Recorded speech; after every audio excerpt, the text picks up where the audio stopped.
Muy buenas noches.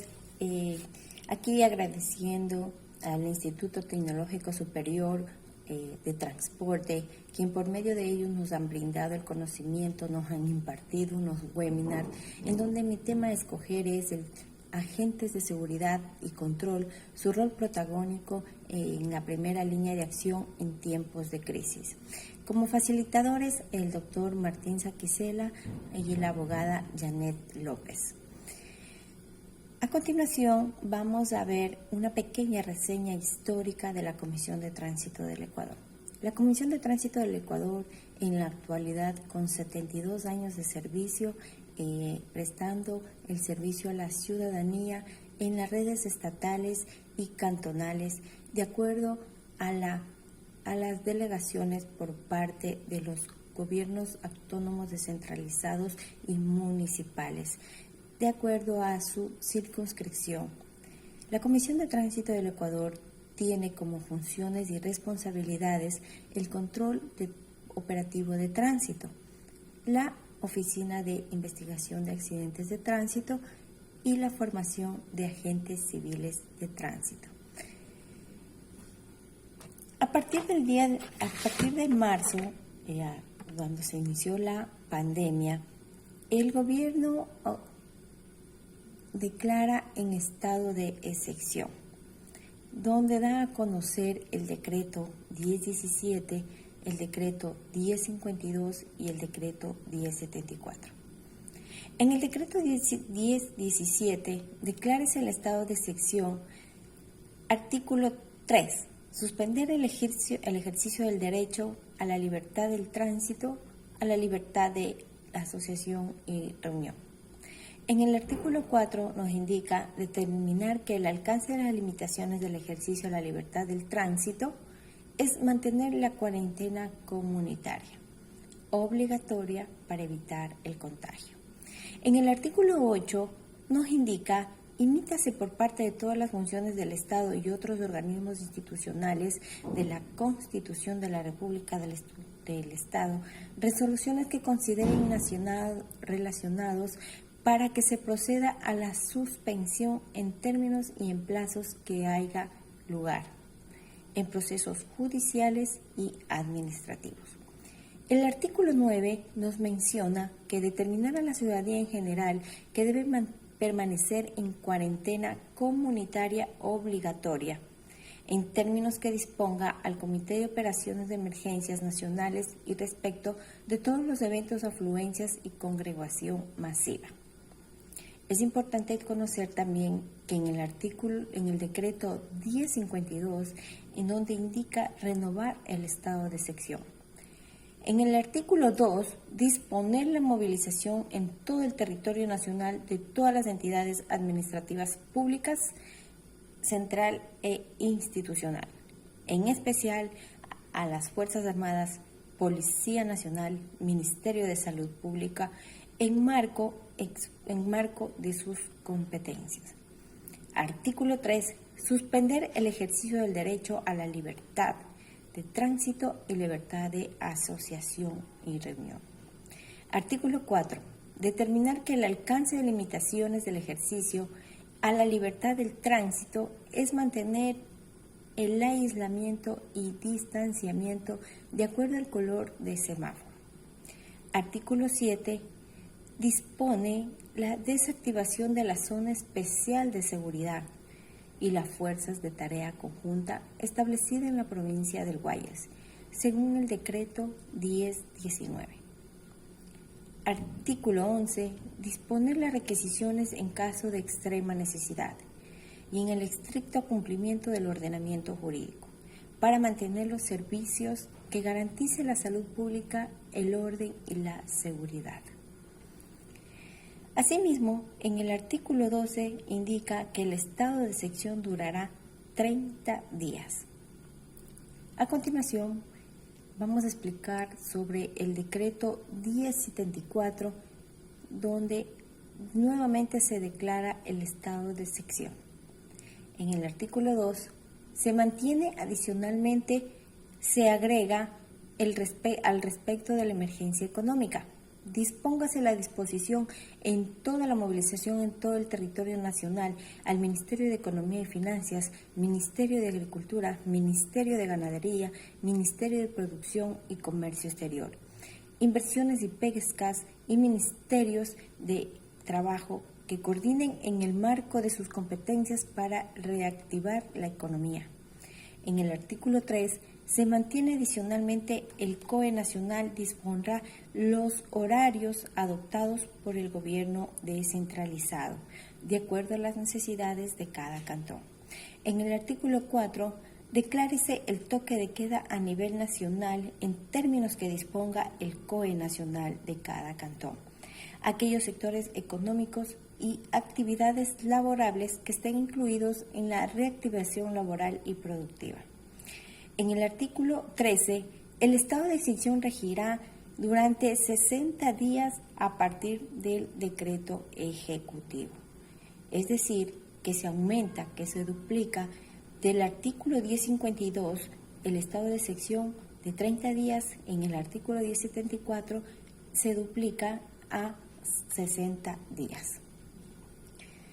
Según la resolución del COE nacional de fecha 28 de abril del 2020, donde indica una normativa obligatoria a nivel nacional sobre el aislamiento y distanciamiento.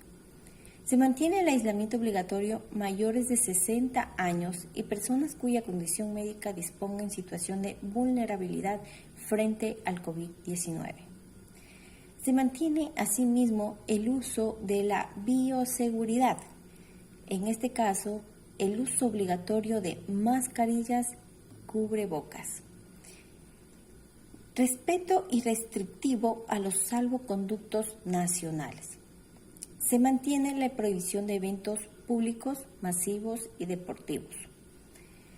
Locales en funcionamiento, áreas esenciales con el 50% de aforo de alimentos, medicinas y bancos. Se mantiene la suspensión de clases presenciales tanto en la sierra como en la Amazonía. Se mantiene la suspensión inicial de clases en la costa y Galápagos. Se mantiene la prohibición de transporte interprovincial de pasajeros. Se mantiene la obligación de cumplir el APO de conformidad con los protocolos. Se autoriza el transporte interprovincial de encomiendas, asimismo con el 50% de aforo. Todos los establecimientos e industrias deben presentar protocolos de salud en prevención ante el COVID de la pandemia 2019. La resolución del COE nacional de fecha 28 de abril nos indica sobre el distanciamiento social. ¿En qué se basa esto?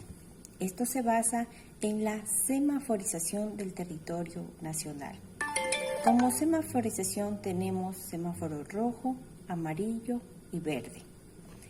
En el rojo nos indica respetar las normas obligatorias a nivel nacional. Autorización de actividades comerciales mediante pedidos por vía telefónica o entrega a domicilio. Esto es, servicios por medio de una banca virtual. Se amplía el horario de entrega de productos de 07 horas a 22 horas. Asimismo, se autoriza el servicio de taxis desde las 05 horas de la mañana hasta las 22 horas, conforme a la restricción según el número de placa. Aplica el 30% de descuento al personal de salud, Policía Nacional, Fuerzas Armadas, agentes civiles de tránsito, Comisión de Tránsito del Ecuador, personal del EQ 911 y seguridad privada. En virtud a que la ciudadanía tiene limitada la movilidad los domingos, se permite la circulación sin restricción de placas del transporte comercial de taxis convencionales, taxis ejecutivos y carga mixta en los cantones en rojo. Se mantiene suspendida lo que es la jornada laboral, excepto en lugares esenciales como ha funcionado hasta ahora solamente con el 50% del personal. De lo contrario, el otro 50% prestando sus servicios, lo que es por medio de teletrabajo.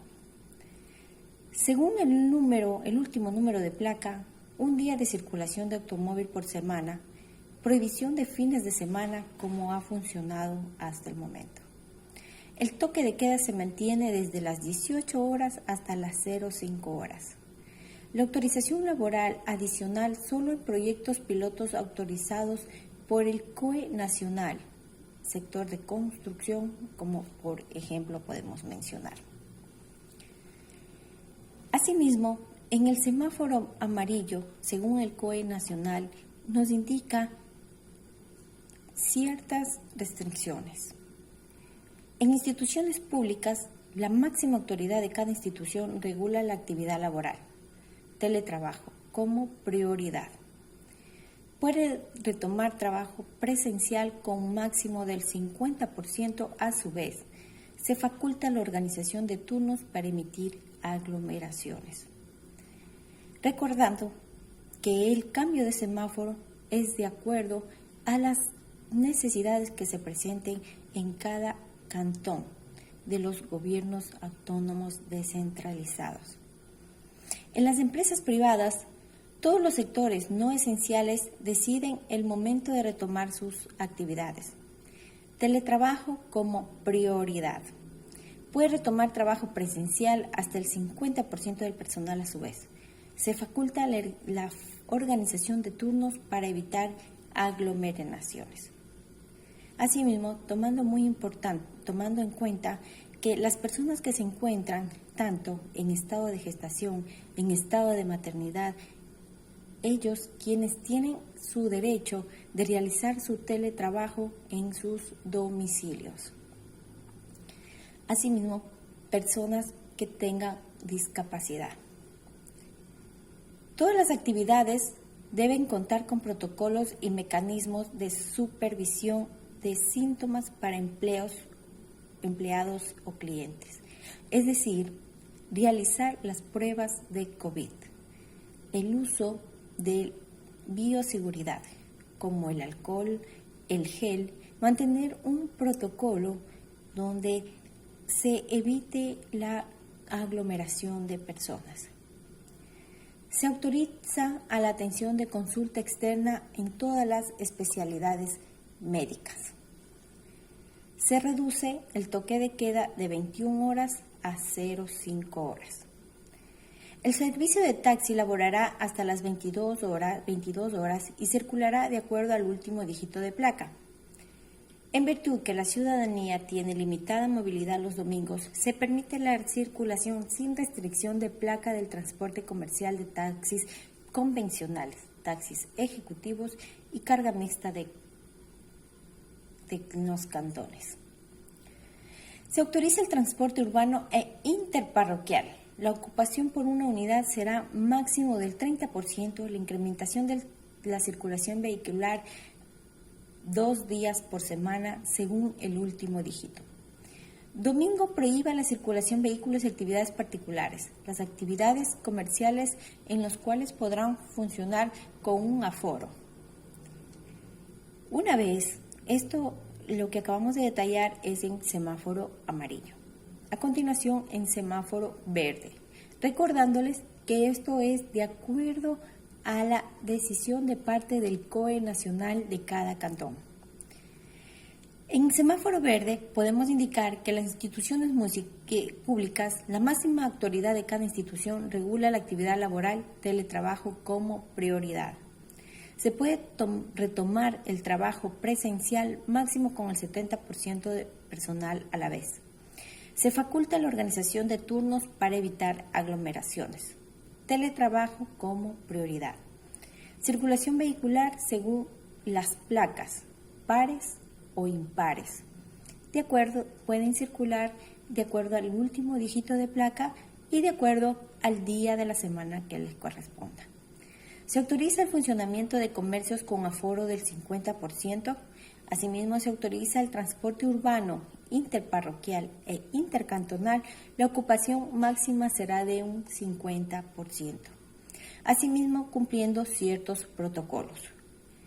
El uso obligatorio de la mascarilla de los pasajeros, así como del señor conductor del vehículo. De lo contrario, será sancionado de acuerdo a la ley tanto el conductor como los señores pasajeros. Los controles operativos por el estado de excepción. Tenemos el control operativo por el toque de queda, donde nos limita a cumplir de cierto horario. Control operativo por dígito de placa, donde los vehículos pueden circular de acuerdo al último dígito de placa asignados en la semana.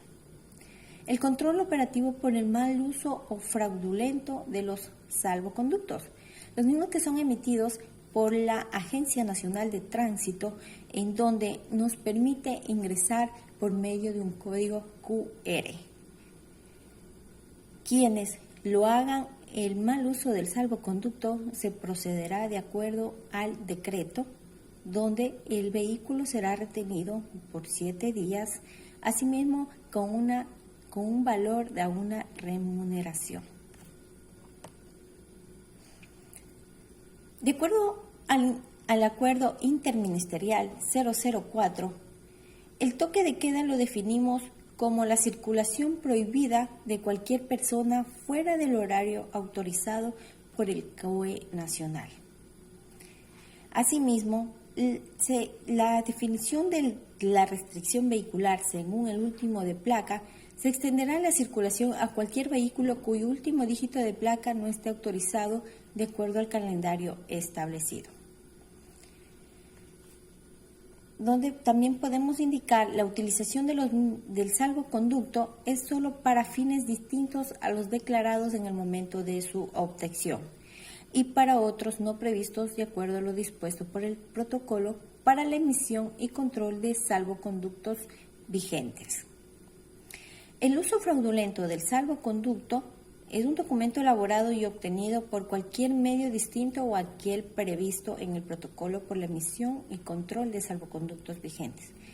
La utilización del salvoconducto para un fin distintivo al autorizado o a la simulador hechos falsos y oculto hechos verdaderos, con el objeto de burlar las medidas de restricción a la movilidad establecidos en razón a la declaratoria del estado de excepción a causa de la pandemia provocada por el COVID-19. Asimismo, los procedimientos sancionatorios por el toque de queda, dígito de placa y mal uso de salvoconducto se procederá con una citación más la retención del vehículo. Si es primera vez, con una multa de $100. Si es por segunda vez, una multa de un sueldo básico o reincidencia en este caso. En caso de existir 2 infracciones previas, se procederá con lo contemplado por el artículo 82 del Código Orgánico Penal. En caso del uso fraudulento del salvoconducto, se procederá directamente al contemplado, asimismo en el artículo 282.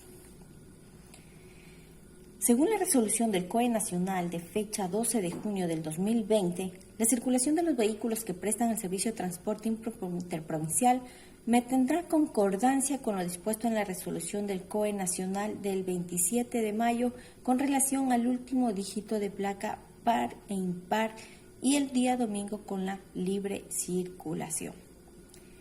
Asimismo, se recuerda a los usuarios de transporte interprovincial, transportistas de aforo máximo establecido en el protocolo de reactivación y operación del servicio de transporte público interprovincial e interparroquial, la reactivación durante la semaforización, con una capacidad del 50% de pasajeros de acuerdo a la semaforización que se encuentren en cada cantón. Los diferentes entes de control de tránsito, gobiernos autónomos descentralizados, la Comisión de Tránsito del Ecuador, la Policía Nacional del Ecuador, de acuerdo a sus ámbitos de sus competencias, verificarán el cumplimiento dispuesto en la presente resolución, observando la normativa que emitida para el efecto de la Agencia Nacional de Tránsito.